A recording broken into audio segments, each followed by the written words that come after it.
शहर की हलचल से दूर एक साधारण सा मोहल्ला था।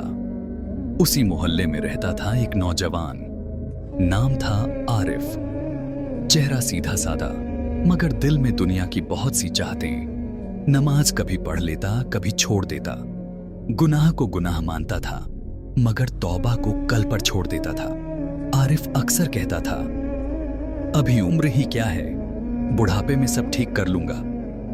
उसकी मां 5 वक्त की नमाज पढ़ने वाली औरत थी।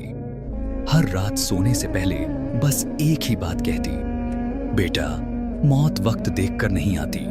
आरिफ मुस्कुरा देता और मोबाइल में खो जाता। एक रात की बात है, मोहल्ला सो चुका था। हल्की ठंडी हवा चल रही थी। आरिफ अपने कमरे में अकेला लेटा हुआ था। अचानक उसके सीने में अजीब सा दर्द उठा। उसने सोचा, थोड़ी देर में ठीक हो जाएगा, लेकिन दर्द बढ़ता चला गया। सांस भारी होने लगी, हाथ कांपने लगे, मुंह से आवाज भी नहीं निकल पा रही थी। और तभी कमरे की लाइट अपने आप बुझ गई। अंधेरे में उसे ऐसा महसूस हुआ जैसे कोई उसके बहुत पास खड़ा हो। उसने डरते हुए आंखें खोलनी चाहीं, लेकिन शरीर साथ नहीं दे रहा था। उसी पल उसकी रूह उसके जिस्म से अलग होने लगी। दर्द ऐसा था जिसे शब्दों में बयान नहीं किया जा सकता। उसने अपनी ही लाश को बिस्तर पर पड़ा देखा। मां की आवाज कानों में गूंजने लगी, बेटा, नमाज पढ़ लिया करो। लेकिन अब बहुत देर हो चुकी थी। लोग आए, टक रोए, नहलाया, कफन पहनाया, नमाज ए जनाजा पढ़ी गई और फिर उसे कब्र में उतार दिया गया।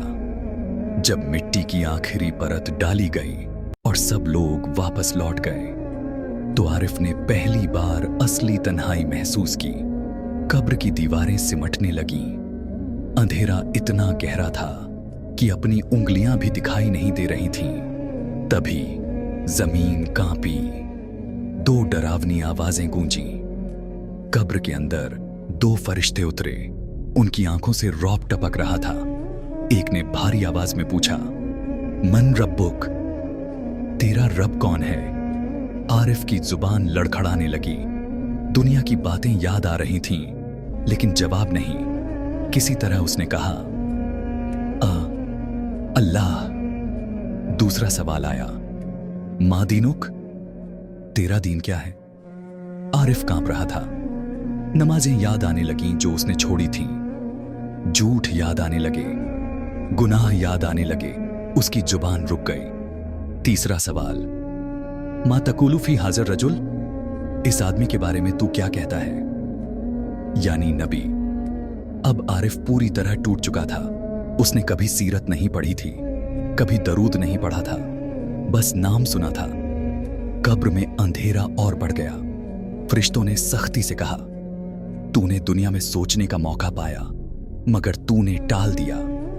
कब्र आग से भरने लगी। दर्द, चीख, मगर कोई सुनने वाला नहीं। उसी आग के बीच आरिफ रोने लगा, गिड़गिड़ाने लगा, ऐ अल्लाह, एक मौका दे दे, मैं सब ठीक कर लूंगा। अचानक कब्र में हल्की सी रोशनी उतरी। एक आवाज आई, अब नहीं, अब अमल का वक्त खत्म हो चुका है। सुबह जब उसकी मां कब्र पर आई तो उसकी आंखों से आंसू बह रहे थे। वो बस इतना कह रही थी, मेरा बेटा अच्छा था, बस देर कर गया। आज ये कहानी सिर्फ आरिफ की नहीं है, ये मेरी, ये आपकी, हम सब की कहानी हो सकती है। अगर आज रात आखिरी हो तो क्या हम तैयार हैं? वीडियो बंद करने से पहले सिर्फ एक बार दिल से कहिए, अस्तगफिरुल्लाह। और अगर ये कहानी दिल को छू गई हो तो किसी एक अपने तक जरूर पहुंचाइए। फेथफुल फाउंडेशन, जहां कहानियां नहीं, इबादत की याद दिलाई जाती है।